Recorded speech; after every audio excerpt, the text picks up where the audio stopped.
여러분 안녕하세요.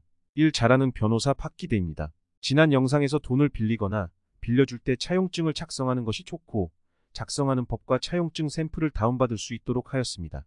그렇다면 변호사들은 왜 차용증을 작성하라고 하는 걸까요? 오늘 영상에서는 차용증을 작성하면 좋은 점, 작성하지 않았을 때 발생하는 문제점에 대해 알려드리겠습니다. 금액을 빌린 이후 약속된 이자를 지급하지 않거나 금액을 제대로 갚지 않는 경우가 발생할 때 손해를 줄이기 위해서입니다. 실제 금액을 빌려준 이후 받지 못해 소송을 제기할 때 차용증이 없으면 상대방은 돈을 빌렸다는 것을 인정하지 않는 경우가 많습니다. 이때 주로 이야기하는 것들은 빌린 것이 아니고 투자받은 것이다. 친분이 있어 증여한 것이다. 다른 사람에게 전달하라고 해서 대신 전달해 준 것이다. 그 전에 받을 돈이 있어서 그 돈을 받은 것이다. 등 매우 다양한 이유로 돈을 빌린 것이 아니라는 주장을 합니다. 이러면 돈을 빌려준 채권자가 돈을 빌려주었다는 것을 증명해야 하므로 소송이 상대적으로 어려워집니다. 그래서 차용증을 작성하는 것이 필요합니다. 지난 영상에서 차용증을 작성하기 곤란한 상황에서 할 수 있는 계좌이체를 하되 송금인 란에 김채무 대여금 이런 식으로라도 기재하라고 했습니다.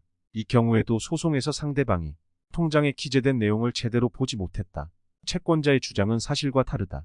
저렇게 송금해서 왜 이렇게 사실과 다르게 적었냐고 따졌다. 송금인 란에 김채무 대여금이라고 기재하는 것은 돈을 보내는 채권자가 사실과 다르게 기재한 것이고 송금을 받는 사람은 이것을 고칠 방법이 없었기 때문에 나중에 따졌다. 등 다양한 주장을 합니다. 이때는 그나마 법원에서 판단할 때 돈을 빌려준 것으로 인정할 가능성이 조금은 올라가지만 차용증을 작성한 것보다는 훨씬 힘이 듭니다.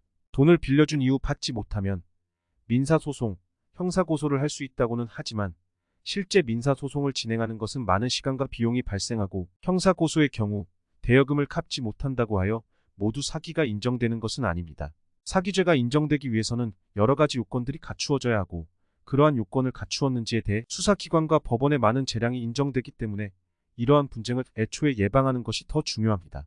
저는 수차례에 걸쳐 무죄 판결을 받아봤지만 제 경험을 기초로 하여 사견을 말한다면 현실적으로 3억 원을 사기친 것으로 수사받는 사람과 100만 원짜리 휴대전화를 절도로 수사받는 사람 중 무죄가 나올 가능성은 3억 원을 사기친 것으로 수사받는 사람이 더 높을 것 같습니다. 오늘 영상의 결론은 어쩔 수 없이 돈을 빌려줘야 한다면 차용증 꼭 써라입니다. 긴 영상 시청해 주셔서 감사합니다. 다음 영상으로 찾아뵙겠습니다. 이런 영상은 어떠신가요?